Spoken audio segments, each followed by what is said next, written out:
Okay, నీ పేరేంటమ్మా? జయసింహుడి పేరు చెప్పిన అబ్బాయి. గీత్. గీత్. గీత్. ఏ college? School school school school school ఏ school? Sun school. Sun school. Okay, good good job.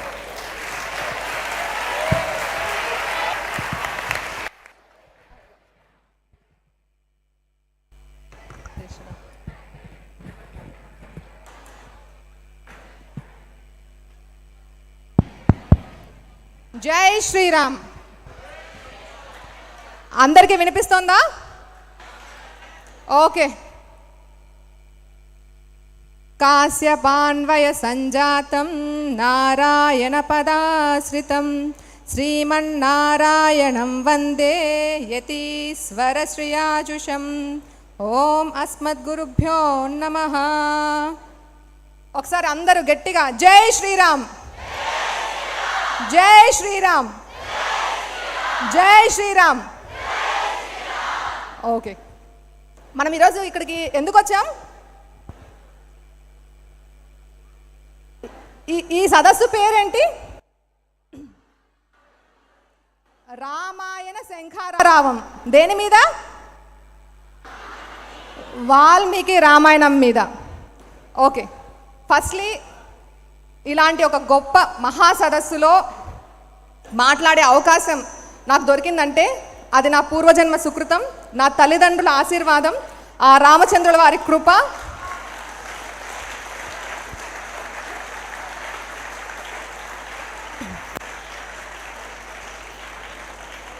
ఇలాంటి గొప్ప అవకాశాన్ని నాకు ఇచ్చిన నారాయణం కుటుంబ సభ్యులకి, ఈ కాన్క్లేవ్ ఆర్గనైజింగ్ కమిటీ వాళ్ళకి నా కృతజ్ఞతలండి. చాలా thank you. It's a life time opportunity. I'm very honoured. So ఈ మహాసదస్సులో మనకి ఎన్నో విషయాలు చెప్పడానికి, రామాయణం మీద ఎన్నో సంవత్సరాలు పరిశోధన చేసిన గొప్ప గొప్ప విద్వాంసులు, స్కాలర్స్, అలాగే రామాయణంలోని విలువల్ని భావితరాలకు అందించాలని పోరాటం చేస్తున్న ఎంతోమంది మీడియా ఇన్ఫ్లుయెన్సర్స్ చాలామంది విచ్చేశారండి. వాళ్ళందరికీ కూడా నా నమస్కారాలు, పాదాభివందనాలు. ఇక్కడ ఏదో నేర్చుకుందామని వచ్చిన మీ అందరికి కూడా నా best wishes. All the best all of you. Okay, so ఇంత పెద్ద కాన్క్లేవ్ ఇది జరపడం అంటే it's not an easy job అండి. అంత ఈజీ కాదు. మీరు చూసారంటే ఇది ఒక 3 days కాన్క్లేవ్, 4 different లాంగ్వేజెస్, అలాగే 40+ స్పీకర్స్ ఉన్నారు. సో ఇంతమంది మాట్లాడాలంటే అసలు ఎవరు మాట్లాడాలి, స్పీకర్స్ ఎవరు, వాళ్ళు ఏ టాపిక్స్ మాట్లాడాలి, తర్వాత వాళ్ళని ఇలా ఇక్కడికి ఎలా తీసుకురావాలి, వాళ్ళ ట్రావెల్ అకామిడేషన్స్, వాళ్ళకి ఏమైనా స్పెసిఫిక్ ఫుడ్ రిక్వైర్మెంట్స్ ఉన్నాయా, వాళ్ళకి ఏదైనా అకామిడేషన్ ఎక్కడ పెట్టాలి, ఇలా చాలా ఆస్పెక్ట్స్ ఉంటాయి కదా. అలాగే ఈ ఈవెంట్ మనతో పాటు చాలామంది లైవ్లో చూస్తున్నారు, ఎన్నో కోట్ల మంది. సో వాళ్ళకి లైవ్ సెటప్ కావాలి, తర్వాత దీని గురించి ప్రచారం చేయడానికి మీడియా వాళ్ళు కావాలి. అలాగే మీరు బ్యానర్స్ చూస్తున్నారు, ఫ్లెక్సీస్ చూస్తున్నారు, ఇన్విటేషన్ చూస్తున్నారు. వీటన్నిటిలో కూడా చాలా ఎఫర్ట్ ఉందండి. ఇదంతా చూస్తుంటే నాకేమనిపిస్తుంది అంటే it is a big administration model. అంటే మనకి ఏ అడ్మినిస్ట్రేషన్ తీసుకున్నా ఫస్ట్ ఒక లీడర్ యొక్క విజన్ ఉంటుంది. ఆ విజన్ని ఆయన ఇంప్లిమెంట్ చేయడానికి ఒక టీం ఉంటుంది, ఒక అడ్వైజరీ బోర్డు ఉంటుంది, అవునా కాదా? ఆ అడ్వైజరీ బోర్డు కింద చాలా డిపార్ట్మెంట్స్ ఉంటాయి. ఆ తర్వాత అది మనకు అందించడానికి పీపుల్, లీడర్స్, చిన్న చిన్న గ్రూప్ లీడర్స్ వీళ్ళందరూ ఉంటారు. సో ఈ ప్రోగ్రామ్ ఇంత సక్సెస్ఫుల్గా రన్ అవ్వాలంటే right from the day that the organising committee has this thought, ఈ థాట్ వచ్చినప్పటి నుంచి ఈరోజు ఇలా మన ముందు ఒక రియాలిటీ అయ్యేంత వరకు ఎంత పెద్ద ప్రొసీజర్ అది. It itself is a big administration model మనందరికీ. అసలు దీని మీదనే ఒక పెద్ద బుక్ రాసేయచ్చు అనమాట. సో ఇలాంటి అడ్మినిస్ట్రేషన్ మోడల్ మనకి చాలా ఉన్నాయండి. సో ఒక అడ్మినిస్ట్రేషన్ మోడల్లో 2 phases ఉంటాయి.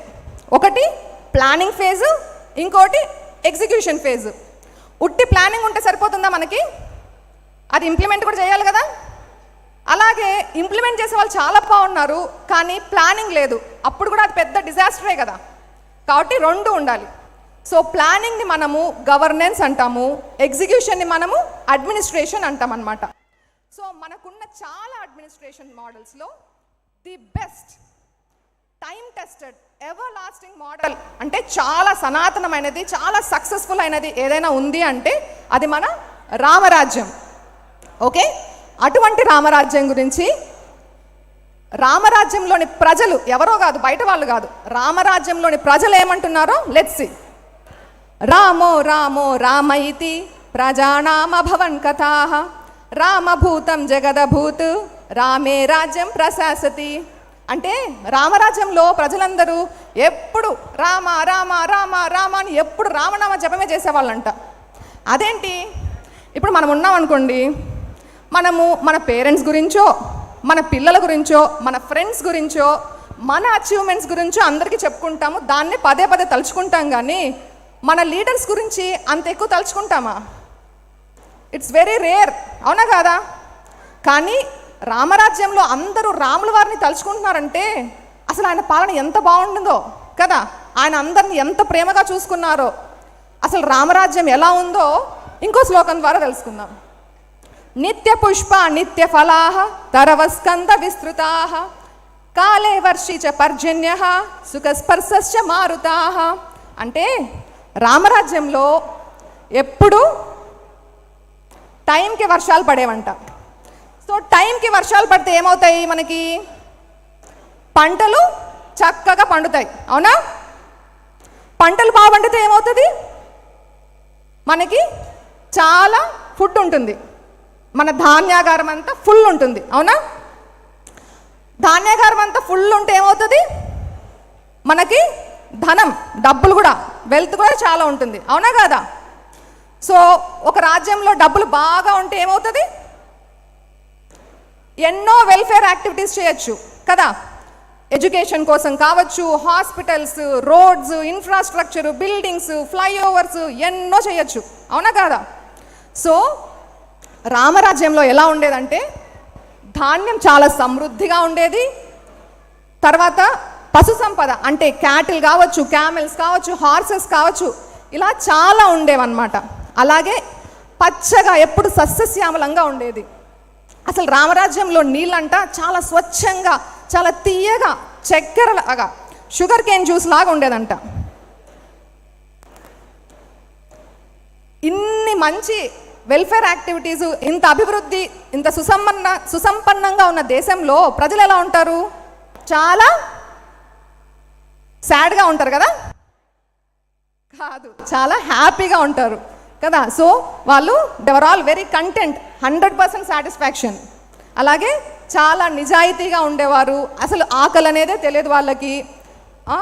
ఇంకొకరి మీద అసూయ ద్వేషాలు ఏమీ లేవు, అందరికీ కూడా పక్క వాళ్ళకి హెల్ప్ చేయాలి అనేసి చాలా కంపాషనేట్గా, హెల్ప్ఫుల్ నేచర్తో ఉండేవారు అనమాట.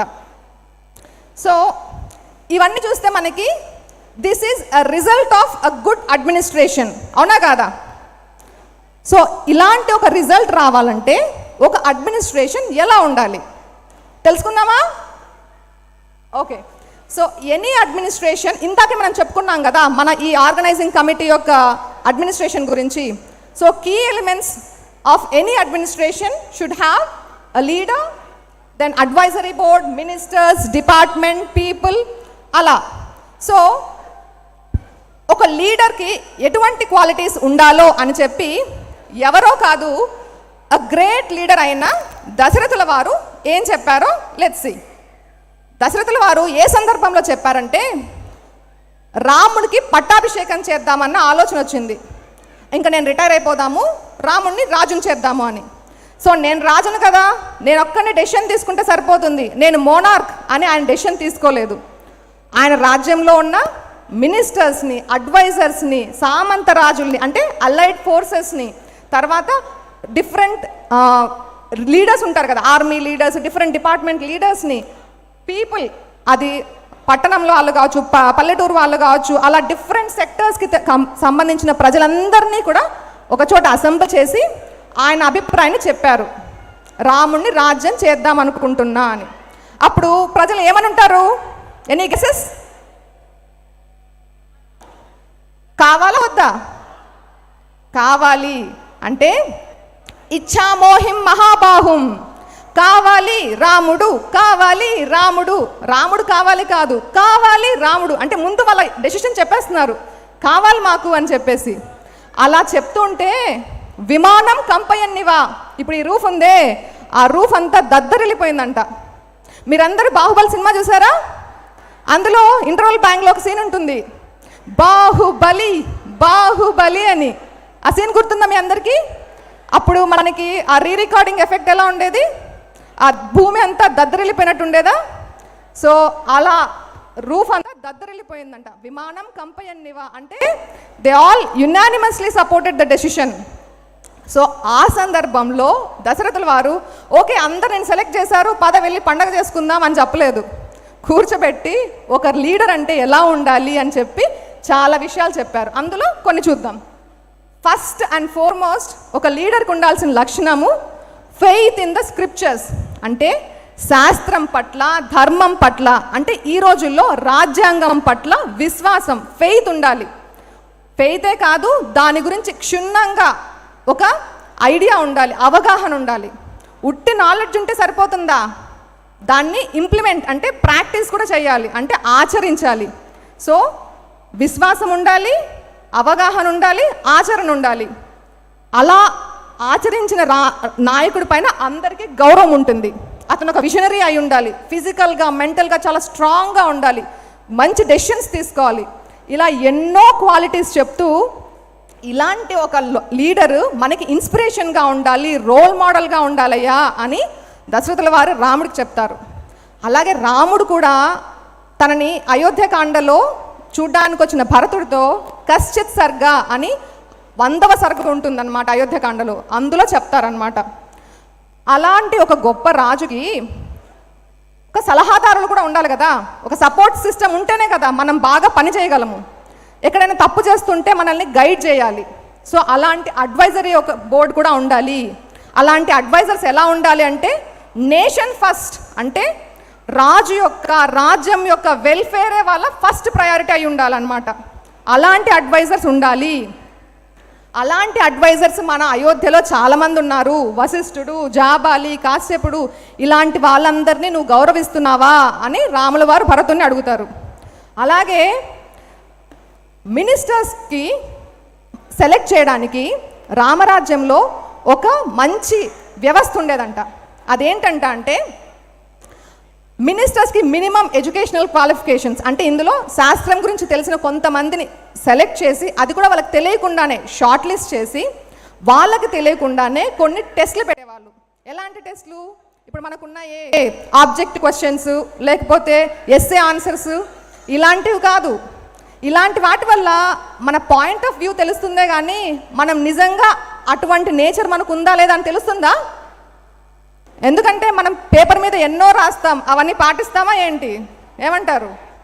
సో అలా కాకుండా ఆ సెలెక్ట్ చేసుకున్న క్యాండిడేట్కి ఏమైనా వ్యసనాలు ఉన్నాయా, మనము ధనాన్ని ఆశ చూపిస్తే ఏదైనా అతను వీక్ అవుతాడా, ఫెయిల్ అవుతాడా, అలాగే మోరల్గా క్లీన్గా ఉన్నాడా, అన్నిటికంటే ఇంపార్టెంట్ ఆ రాజు అంటే గౌరవం ఉందా, అతను తీసుకున్న డెసిషన్స్ పట్ల నమ్మకం ఉందా, ఆ రాజ్యంలోని ప్రజల పట్ల, ఆ రాజ్యం పట్ల ఇంటిగ్రిటీ, కమిట్మెంట్ ఉందా, ఇవన్నీ కూడా రకరకాల టెస్ట్ల వల్ల తెలుసుకుంటారు.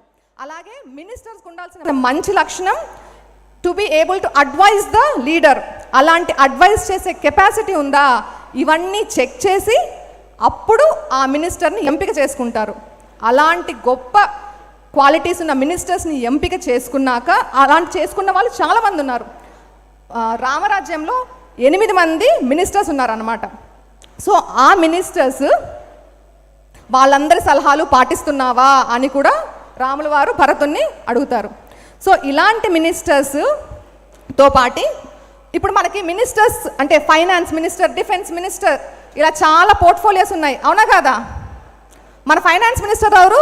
India finance minister Nirmala Sitharaman. So మనకు తెలుసు కదా ఒక పోర్ట్ఫోలియో అంటే ఏంటో తెలుసా? అలాగనే రామరాజ్యంలో కూడా చాలా డిపార్ట్మెంట్స్ ఉండేవన్నమాట. సర్ప్రైజింగ్గా అప్పుడున్న డిపార్ట్మెంట్స్ ఇప్పుడున్న పోర్ట్ఫోలియోస్తో మీరు కంపేర్ చేసి చూస్తే సరిగ్గా సరిపోతాయి. ఫర్ ఎగ్జాంపుల్ రాముల వారు భరతుని అడుగుతారు, ఒక రాజ్యంలో అందరూ ఒకటేలాగా ఉంటారా ఏంటి? కాదు కదా. పెద్దవాళ్ళు ఉంటారు, చిన్నవాళ్ళు ఉంటారు, డిఫరెంట్ మైండ్ సెట్ ఉన్న పీపుల్ ఉంటారు, అవునా కదా? సో వాళ్ళందరినీ బాగా హ్యాండిల్ చేయగలిగిన వాడు, అనలైజ్ చేయగలిగిన వాడే ఒక మంచి leader. So that is a versatile leaders quality. అలాంటి క్వాలిటీ నీకు ఉందా? నువ్వు బాగా అందరినీ అనలైజ్ చేస్తున్నావా అని అడుగుతారు. So it shows that it's a human relations department, అవునా కాదా? అదేగా హెచ్ఆర్ డిపార్ట్మెంట్లో చేసేది. తర్వాత ప్రయారిటీ సెక్టర్స్. మనకి ప్రయారిటీ సెక్టర్స్లో ఏమేమి వస్తాయో తెలుసా? అగ్రికల్చర్, బిజినెస్, తర్వాత రెన్యూవబుల్ ఎనర్జీ, ఇలాంటి 8 డిఫరెంట్ డిపార్ట్మెంట్స్ వస్తాయన్నమాట. సో దాని గురించి కూడా రాముల వారు అడుగుతారు. సో మన దేశంలో ధాన్యాగారం అంతా బాగుందా, సర్ప్లస్గా ఉందా, తర్వాత ధాన్యాగారం బేస్డ్ ఇండస్ట్రీస్ అంటే అగ్రికల్చర్ బేస్డ్ ఇండస్ట్రీస్ అన్నీ కూడా నువ్వు బాగా చూసుకుంటున్నావా, ఇలాంటివన్నీ క్వశ్చన్స్ చాలా అడుగుతారు భరతుల వారిని. అలాగే మనమందరం ఈ మధ్య బాగా వింటున్న పదం నారీ శక్తి. అంటే ఏంటి? Women empowerment. దాని గురించి కూడా ప్రస్తావిస్తారనమాట. రాజ్యంలో ఉండే మహిళలకి సెక్యూరిటీ ఇస్తున్నావా, వాళ్ళకి ప్రయారిటీ ఇస్తున్నావా, ఇలాంటివన్నీ కూడా రాముల వారు అడుగుతారు. అలాగే ఫైనాన్స్ గురించి మాట్లాడుతూ మన దేశంలో ఇన్కమ్ అండ్ ఎక్స్పెండిచర్ అన్నిటినీ కరెక్ట్గా చూసుకుంటున్నావా. మనం బడ్జెట్ అంటామే, మనకి ప్రతిసారి బడ్జెట్ ప్రవేశపెడుతున్నారు నిర్మలా సీతారామన్ గారు అని మనం పేపర్లో చదువుతూ ఉంటాము. సో అదంటే ఏంటి?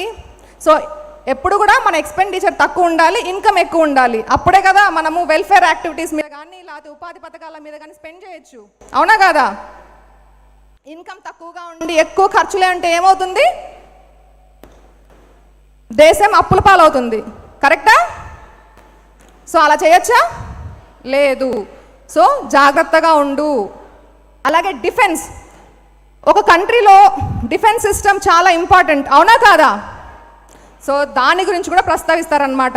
డిఫెన్స్కి కావాల్సిన ఎక్విప్మెంట్ అయితే ఉంటుంది కదా, వెపన్స్, అవన్నీ కూడా కరెక్ట్గా తెచ్చుకుంటున్నావా, ఆ డిఫెన్స్లో ఉండాల్సిన ఆర్మీ మెన్ అందరినీ కూడా స్కిల్డ్ వాళ్ళని ఎంపిక చేసుకుంటున్నావా, వాళ్ళకి టైంకి శాలరీస్ పే చేస్తున్నావా, ఇన్ని క్వశ్చన్స్ అడుగుతారు, ఇన్ని జాగ్రత్తలు చెప్తారనమాట. అలాగే డిప్లొమసీ. డిప్లొమసీ అంటే ఏ మినిస్ట్రీ కింద వస్తుంది ఈ ఇప్పుడున్న వ్యవస్థలో? Foreign minister, isn't it? మనకి ఇప్పుడున్న ఎక్స్టర్నల్ అఫైర్స్ మినిస్టర్ ఎవరు? జైశంకర్ గారు. He is doing an excellent job కదా. సో దేశంలో స్పైస్కి, అంబాసిడర్స్కి ఉండాల్సిన ఇంపార్టెన్స్ గురించి కూడా చాలా చక్కగా చెప్తారనమాట. ఒక అంబాసిడర్ అనేవాడు చాలా మంచి నాలెడ్జ్ ఉన్నవాడు అయి ఉండాలి, చాలా మంచి కమ్యూనికేషన్ స్కిల్స్ ఉండాలి, బాగా మాట్లాడగలిగేవాడు అయి ఉండాలి అని ఎన్నో జాగ్రత్తలు చెప్తారు. ఫైనలీ లా అండ్ ఆర్డర్, న్యాయ వ్యవస్థ, అది కూడా చాలా ఇంపార్టెంట్, అవునా కాదా? దాని గురించి ఏం చెప్తారంటే, ఒక వ్యక్తి తప్పు చేస్తూ పట్టుబడితే then and there itself అప్పటికప్పుడే వాడికి శిక్ష పడాలి. అలా నువ్వు చేస్తున్నావా లేదా? మనం ఈ మధ్య సినిమాల్లోనూ న్యూస్ పేపర్లోనూ ఒక డైలాగ్ ఎక్కువగా వింటుంటాం, justice delayed is justice denied, అవునా కాదా? ఒక అపరాధి అని ప్రూవ్ అవుతే వెంటనే శిక్షించాలి అని. సో అది రాముల వారు అప్పుడెప్పుడోనే చెప్పేశారు. అలాగే ఒక నిరపరాధికి కూడా ఫెయిర్ ట్రయల్, అంతా ఇన్వెస్టిగేషన్ చేసిన తర్వాతే, నేరం రుజువైన తర్వాతనే శిక్ష పడేలా చేయాలి. If there is a conflict between poor and rich, అది నువ్వు జాగ్రత్తగా, ఒక ధనికుడికి పేదవాడికి మధ్య ఎప్పుడైనా ఒక గొడవ వస్తే చాలా జాగ్రత్తగా పరిశీలించి దెన్ ఒక డెసిషన్కి రావాలి అని చెప్తారు. ఇలా ఎన్నో జాగ్రత్తలు చెప్తారనమాట. సో నేను ఇప్పుడు మీకు శ్లోకాలతో ప్రూఫ్స్తో సహా చెప్పాను వీటన్నిటి గురించి రాముల వారు ఎప్పుడో చెప్పారని. కానీ మనం నమ్మం కదా. మనకెప్పుడు ఎవరైనా ఫారినర్స్ వచ్చి మనల్ని సర్టిఫై చేస్తే నమ్ముతాం. అలాంటి సర్టిఫికేట్స్ కూడా ఉన్నాయి. ఏంటంటే గ్రేట్ అమెరికన్ హిస్టారియన్ అంటే చరిత్రకారుడు, డ్యూరాంట్ అతని పేరు. అతను చాలా దేశాల్లో అడ్మినిస్ట్రేషన్ మోడల్స్ అన్నీ కూడా టెస్ట్ చేసి దాని గురించి క్షుణ్ణంగా చదివి, India is the birth place of democracy, భారతదేశం ప్రజాస్వామ్యానికి పుట్టినిల్లు అని సర్టిఫై చేశాడు. ఆయనే కాదు, గ్రీక్ చరిత్రకారుడు మెగస్తనీస్ మనకి ఓ కాలంలోనే చాలా రోజుల నుంచి కూడా వెల్ఫేర్ సొసైటీస్, పరిషత్స్, సంఘాలు ఇలాంటివి ఎన్నో ఎప్పటి నుంచో ఉన్నాయ్యా. ఇవన్నీ కూడా పరిపాలనకు సంబంధించినవి, ఇవన్నీ కూడా భారతీయులకు ఎప్పటి నుంచో తెలుసు అని చెప్పారు. కానీ మన టెక్స్ట్ బుక్స్లో ఏముంటుంది, మనము చాలా అనాగరికులమని, మనకి ఏమీ తెలియదని, బ్రిటిషర్సే వచ్చి మనల్ని అంతా ఎడ్యుకేట్ చేశారని ఇలానే ఉంటుంది మనకి హిస్టరీ బుక్స్లో. మనం అదేగా నమ్ముతాము, ఎందుకంటే మనల్ని చాలా రోజుల నుంచి, చాలా ఏళ్ళ నుంచి బ్రెయిన్ వాష్ చేశారు అదే కరెక్ట్ అని. కానీ అది కరెక్టా? అసలు రామాయణం, భారతం ఏంటి? ఇతిహాసాలు. ఇతిహాసము అంటే, ఇతిహాసం అంటే ఇది ఇలాగే జరగబడింది, ఇది మన చరిత్ర. సో ఇవి మన హిస్టరీ. అండ్ వ్యాసురు, వాల్మీకి మన హిస్టారియన్స్. సో వాళ్ళు చెప్పింది మనకి ప్రమాణము. అయితే మన ప్రాబ్లం ఎక్కడొచ్చింది, మనం ఎందుకు నమ్మట్లేదు వాళ్ళు చెప్పింది అంటే, మనకిప్పుడు పూర్తిగా ఇంగ్లీషు సరిగా రాదు, సంస్కృతము సరిగా రాదు, మనకి అసలు మన శాస్త్రాల గురించి అసలు అవగాహనే లేదు. మనకి ఇప్పుడు ఎవరి అవసరం ఉందంటే, సంస్కృతము బాగా వచ్చి శాస్త్రం పట్ల అవగాహనతో పాటు కమిట్మెంట్, అంటే దాన్ని యాజ్ ఇట్ ఈస్ ప్రజెంట్ చేయాలన్న ఒక ఇంటెగ్రిటీ ఉన్న స్కాలర్స్ అవసరము. దాంతోపాటు వాళ్ళకి ఇంగ్లీష్ కూడా వచ్చి ఉండాలి, ఎందుకంటే అవి రెండు తెలిస్తేనే కదా కరెక్ట్గా ట్రాన్స్లేట్ చేయగలిగేది. మనకందరికీ సాంస్క్రిట్ రాదు. సో మంచి వ్యక్తులు, అన్ని బాగా తెలిసిన వ్యక్తులు దాన్ని ట్రాన్స్లేట్ చేసి మనకిస్తే అది మనం చదువుకోగలం. సో మనకి ఈరోజు చాలామంది చెప్పారు కదా, నిన్న వాల్మీకి రీసెర్చ్ సెంటర్ ప్రారంభించి వెంకయ్యనాయుడు గారు దాన్ని జాతికి అంకితం చేశారు. దాని యొక్క ముఖ్య ఉద్దేశమే ఇలాంటి గ్యాప్స్ని ఫిల్ చేయడము, బ్రిడ్జ్ ఒకటి ఏర్పాటు చేయడము. So that is the main purpose of Valmiki research centre.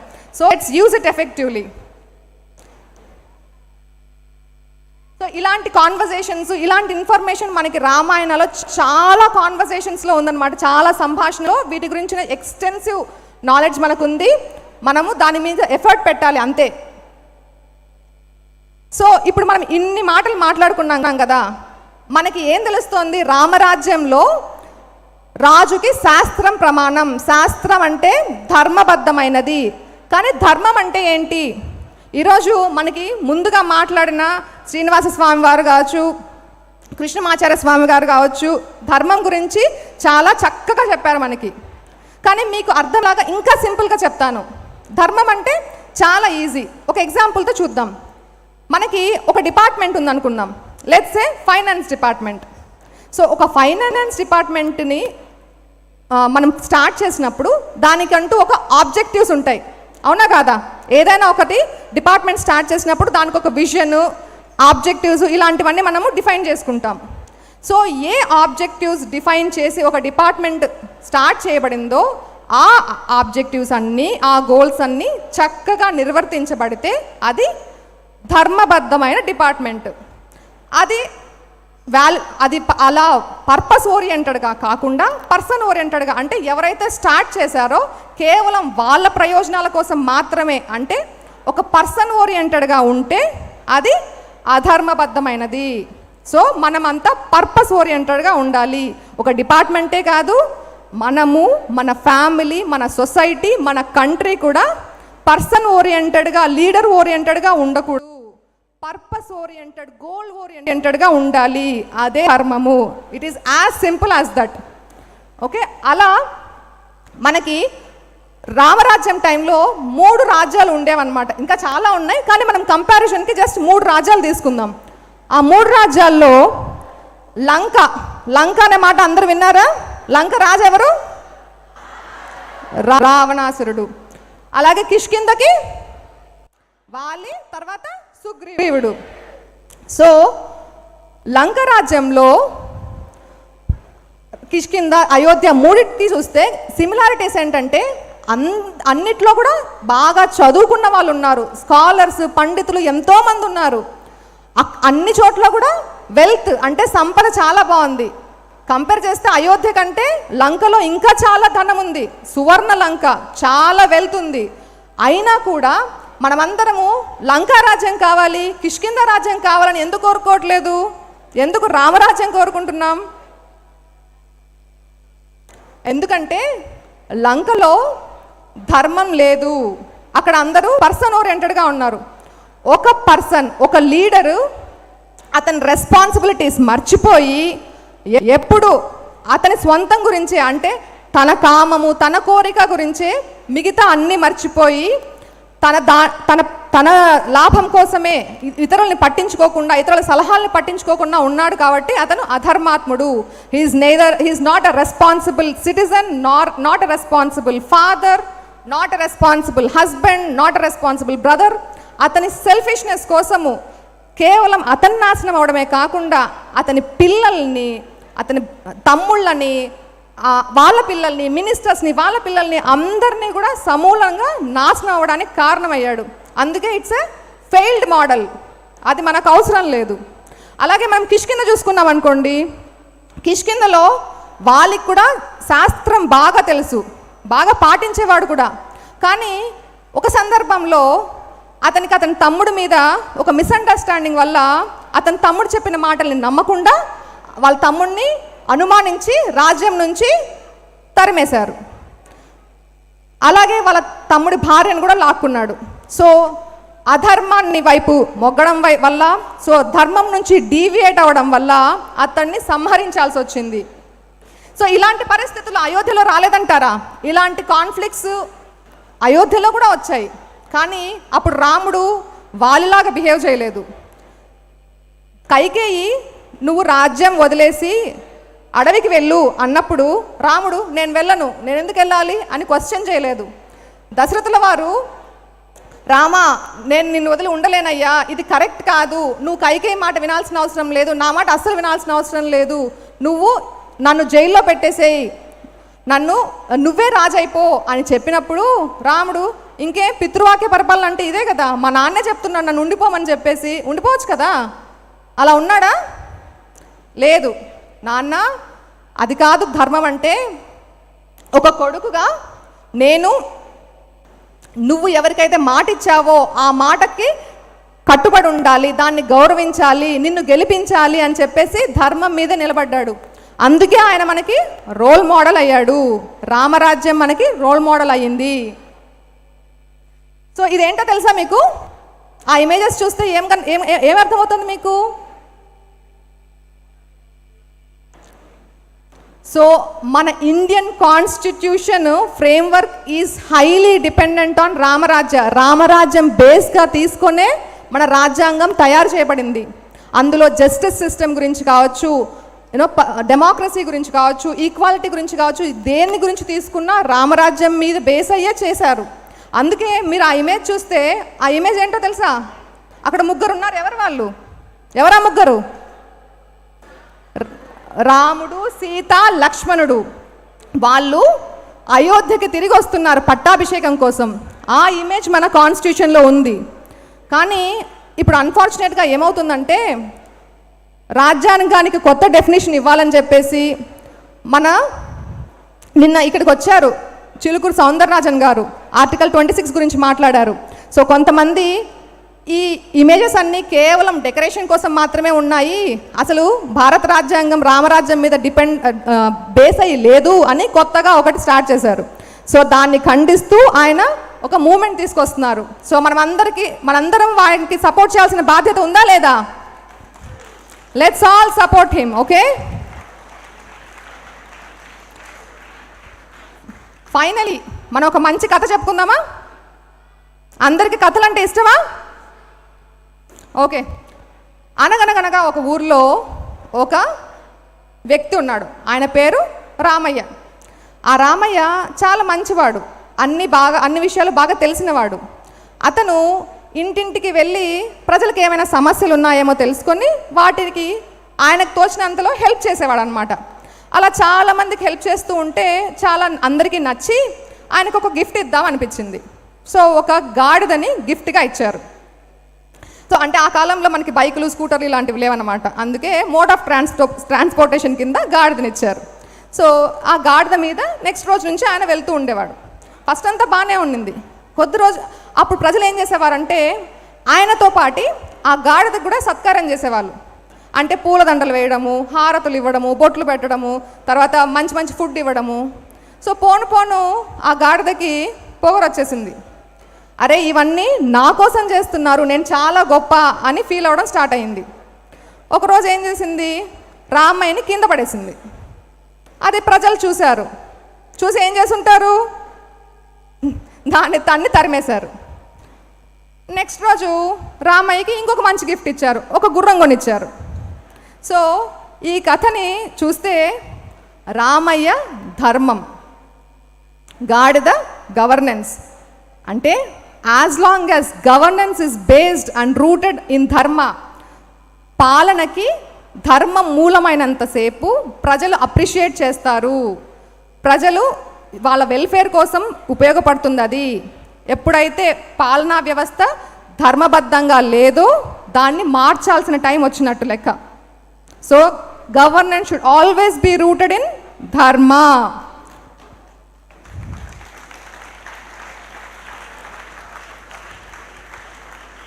And what do we call a good governance?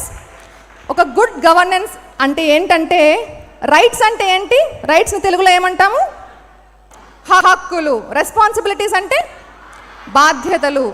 అంటే ఏంటి, మనము మన పేరెంట్స్కి పిల్లలం. సో వాళ్ళ సంపద మీద, వాళ్ళ ఫేమ్ మీద మనకి కొన్ని హక్కులు వస్తాయి. దాంతోపాటు మనకు కొన్ని బాధ్యతలు కూడా వస్తాయి. వాళ్ళు పెద్ద అయిన తర్వాత వాళ్ళని చూసుకోవడం అనేది మన బాధ్యత.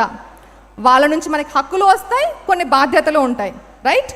సో ఇప్పుడు మనకు అందరికి గుర్తుంటే కోవిడ్ టైంలో మన అందరికీ ఏం చెప్పారు, మాస్క్ పెట్టుకోవాలి, సోషల్ డిస్టెన్స్ చేయాలి అని చెప్పారు. అవన్నీ చక్కగా పాటించడం మన రెస్పాన్సిబిలిటీ. అలా రెస్పాన్సిబుల్గా ఉన్నప్పుడు మనకు కొన్ని హక్కులు వస్తాయి అన్నమాట. మనకు వచ్చిన హక్కు ఏంటి, గవర్నమెంట్ వాళ్ళు మనకిచ్చిన free vaccination. So if we are responsible, మన హక్కుల ద్వారా వచ్చే ఫ్రూట్స్ని, బెనిఫిట్స్ని ఎంజాయ్ చేసే ఎలిజిబిలిటీ వస్తుంది. సో ఒక దేశాన్ని, ఒక గవర్నమెంట్ని గుడ్ గవర్నెన్స్ అని ఎప్పుడు అంటామంటే, రైట్స్ రెస్పాన్సిబిలిటీస్ రెండు కూడా సమానంగా ఉండాలి. కేవలం హక్కులే ఉన్నాయనుకో, అరే ఒకరిని తిట్టడం నా హక్కు, ఒకరిని కొట్టడం నా హక్కు, ఒకరిని ఏమైనా చేయడం నా హక్కు అని చెప్పి విచ్చలవిడిగా తిరుగుతాం, అవునా? అమెరికాని చూసుకుంటే మనకి గన్ కల్చర్ ఎక్కువగా ఉంటుంది. ఎందుకంటే అక్కడ right to carry a weapon అనే ఒక హక్కు ఉందన్నమాట. దాన్ని చాలామంది అబ్యూస్ చేస్తుంటారు, అంటే దాన్ని అనవసరంగా ఉపయోగిస్తుంటారు. అలాగనే హక్కులే లేవు, ఓన్లీ రెస్పాన్సిబిలిటీస్, గొడ్డు చాకరీ చేయాలి, ఒత్త బాధ్యతలే ఉన్నాయి. అప్పుడు దాన్ని ఏమంటాం, స్లేవరీ అంటాం, బానిసత్వం. కాబట్టి రైట్స్ రెస్పాన్సిబిలిటీస్ రెండు కూడా సమానంగా ఉన్నప్పుడే దాన్ని గుడ్ గవర్నెన్స్ అంటాం. మీరందరూ స్పైడర్ మ్యాన్ సినిమా చూసారా? దాంట్లో ఒక ఫేమస్ డైలాగ్ ఉంది, with great power comes great responsibility. మనకి ఒకరు ఒక పవర్ ఇచ్చారు, ఒక లీడర్ని చేశారంటే దాంతోపాటు నీకు బాధ్యత వస్తుంది, నువ్వు చాలా బాధ్యతగా ఉండాలి అని ఆ డైలాగ్ అర్థం అన్నమాట. సో బాధ్యత అనేది కేవలం గవర్నమెంట్దే కాదు, మనది కూడా. As a citizens we are also equally responsible for a good governance. ఒక దేశంలో మంచి పాలన ఉండాలంటే ప్రభుత్వానికి ఎంత రెస్పాన్సిబిలిటీ ఉందో ప్రజలకు కూడా అంతే రెస్పాన్సిబిలిటీ ఉంది. So people's responsibility is government right. అలాగనే government rights are people's responsibilities. అలా ఒకరి రైట్స్ ఇంకొకరి రెస్పాన్సిబిలిటీగా, ఇంకొకరి రైట్స్ మన రెస్పాన్సిబిలిటీగా ఉన్నప్పుడే we will have a true Ram Rajya. So ఇలాంటి ఎన్నో వాల్యుబుల్ లెసన్స్ చెప్పడానికి రామాయణం రెడీగా ఉంది. అవి నేర్చుకోవడానికి మనం సిద్ధంగా ఉన్నామా? Are we ready to listen, learn and implement? Good. So ఈరోజు ఈ కాన్క్లు సాక్షిగా, ఆ రాముల వారి పాదాల సాక్షిగా మనమందరం ఒక ప్లెడ్జ్ తీసుకుందామా? మనమందరం కూడా వాల్మీకి రామాయణం నేర్చుకుందాం, నేర్చుకున్నాక పాటిద్దాం. సో మనమందరం కూడా వాల్మీకి రామాయణం నేర్చుకుందాం. ఈ రామరాజ్యం అనే దాని మీద మనం తొందరలోనే బుక్ తీసుకుని వస్తున్నాం. ఈరోజు మనం టైం లిమిట్ వల్ల కొంచెమే చెప్పుకున్నాం, ఇంకా చాలా చెప్పుకున్నా మీకు నేర్పించడానికి రామరాజ్యం అనే బుక్తో వస్తున్నాం. సో ఎందుకండి ఇవన్నీ అంటే, ఇఫ్ నాట్ నౌ వెన్, ఇప్పుడు కాకపోతే ఇంకెప్పుడు, ఇఫ్ నాట్ అస్ హూ, మనం కాకపోతే ఇంకెవరు.